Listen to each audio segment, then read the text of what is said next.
Welcome back to our channel. We're diving headfirst into the emotional roller coaster that is Brittany Cartwright and Jax Taylor's real-life season of The X-Files, LA edition.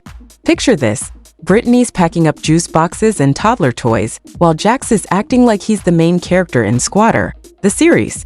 My man really said, yes, we're separated, but no, I'm not moving out. Why? Because this pool is heated and I like my snacks where they are. And Brittany?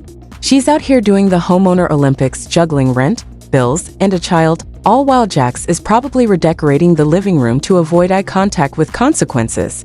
I mean, 7 months, Jax? That's not grieving a breakup, that's full-blown Airbnb status. Then he buys a condo just in time for the cameras? Sir, is this a strategic real estate play or just Bravo damage control? Brittany, meanwhile, is giving us small-town Kentucky girl makes good energy, holding down the fort and proudly declaring, "This is my house, my swing set, my pool, and my Wi-Fi bill. Respect."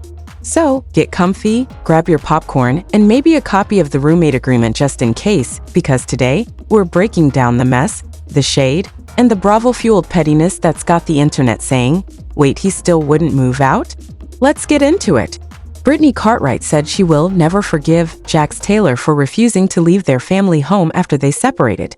Last year, the Valley star was forced to move out of her LA house and into a rental property with their son, Cruz. Jax would not leave for 7 months, while I had to move to different rental houses, she told People in an interview published Sunday. I even said that he could move into the rental houses that I paid for.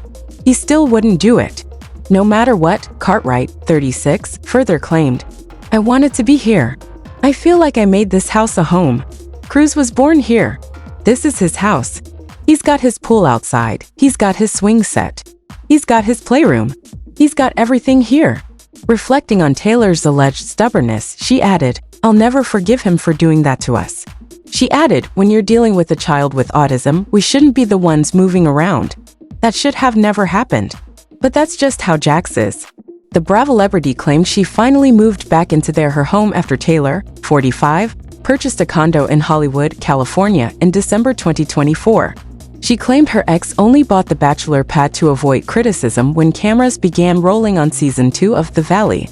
"I think eventually when the cameras got turned on, he realized, oh God, everybody's going to see that I made her move out of the house," she claimed. "That's probably the only reason he finally moved out. I'm not even going to lie." Despite the ups and downs in that home, Cartwright said she has no intention of selling it. "I'm not putting her for sale," she told the outlet. "This is my house. I'm proud of myself that I could do it by myself. I'm a girl from Kentucky and I never even thought I would have a house like this. He don't help me at all. Let me make that clear. He does not help me at all with any of my bills. So I'm just proud of myself that I'm able to do it." Cartwright and Taylor, who wed in 2019, separated in January 2024. She filed for divorce in August. And there you have it, Brittany Cartwright opening up with raw honesty about one of the most difficult chapters in her life. It's clear this separation hasn't just been a headline, it's been an emotional roller coaster, especially for someone navigating single motherhood, career pressure, and the challenges of raising a child with autism. The fact that Brittany had to move from house to house while Jax remained in their family home for 7 months is heartbreaking.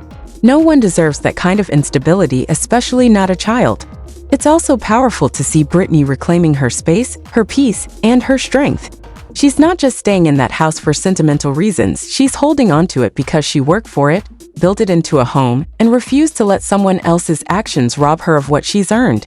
From a small-town girl from Kentucky to a proud homeowner in LA, Brittany is standing tall, and she's doing it on her own.